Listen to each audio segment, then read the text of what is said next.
கர்த்தருடைய பரிசுத்த நாமத்திற்கு மகிமுண்டாகட்டும். ஆண்டவராகிய இயேசு கிறிஸ்துவின் நாமத்தினாலே அன்பு கர்த்தருடைய பிள்ளைகளாகிய தங்கள் அனைவருக்கும் ஸ்வீட் ஊழியத்தின் சார்பாக வாழ்த்துக்களையும் ஸ்தோத்திரங்களையும் தெரிவித்துக் கொள்கின்றேன்.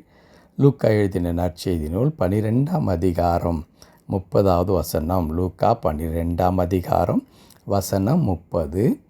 இவைகள் உங்களுக்கு வேண்டியவைகள் என்று உங்கள் பிதாவானவர் அறிந்திருக்கிறார். இவைகள் உங்களுக்கு வேண்டியவைகள் என்று உங்கள் பிதாவானவர் அறிந்திருக்கிறார். என் அன்பு கடவுளை பிள்ளைகளே, இந்த வசனத்தில் கடவுளை எப்படி அறிமுகப்படுத்தி வைக்கின்றார் ஆண்டவராகிய இயேசு கிறிஸ்து என்றால், பிதா என்று அறிமுகப்படுத்துகின்றார்.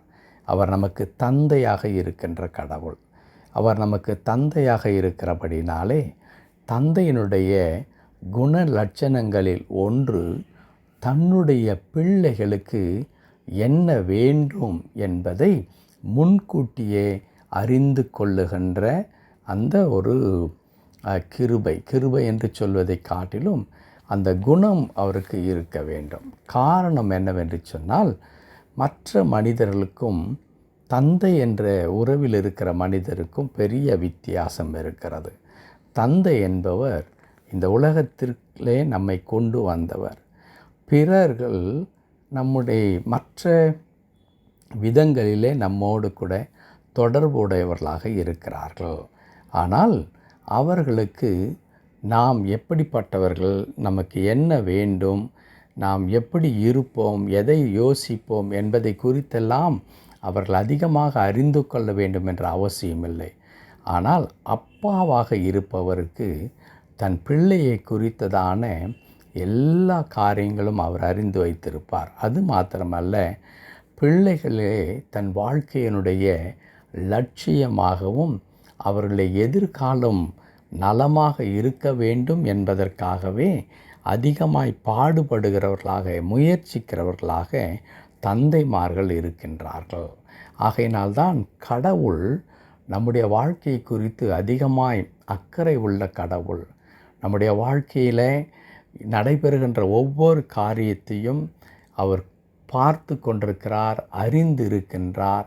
அதிலே ஆண்டவர் இணைந்து செயல்படுகின்றார் என்பதை உணர்த்தும்படியாகத்தான் இங்கே ஆண்டவராகிய இயேசு கிறிஸ்து சொல்லுகின்றார், உங்களுக்கு இவைகள் வேண்டும் என்று உங்கள் பரமபிதா அறிந்திருக்கின்றார். என் அன்பு கடவுளுடைய பிள்ளைகளே, முன்கூட்டியே நம்முடைய தேவைகள் என்ன என்பதை குறித்து அறிந்திருக்கின்ற கடவுள் நம்முடைய கடவுளாக இருக்கிறார்.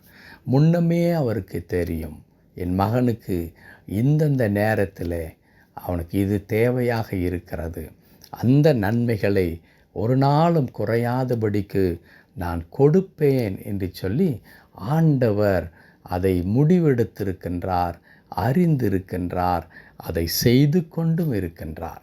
ஆகையால் நாம் இந்த அதிகாரத்தில் சொல்லுகிற வண்ணமாக அவசியமில்லாத கவலைகளையும் பாரங்களையும் கஷ்டங்களையும் நம்முடைய மனதிலே சுமந்து கொண்டு வாழ்க்கையை நாமே நரகமாக்கி கொள்ளாமல் கடவுளுடைய திருக்கரத்தில் நாம் அர்ப்பணித்து, ஆண்டவரே என் வாழ்க்கையை நீர் பொறுப்பெடுத்து கொண்டு நீர் தீர்மானிக்கிற பாதையில் என்னை நடத்தும் என்று சொல்லிவிடும் பொழுது ஆண்டவர் அதிசயமாக நம்மை வழிநடத்துகின்ற கடவுளாக இருக்கிறார்.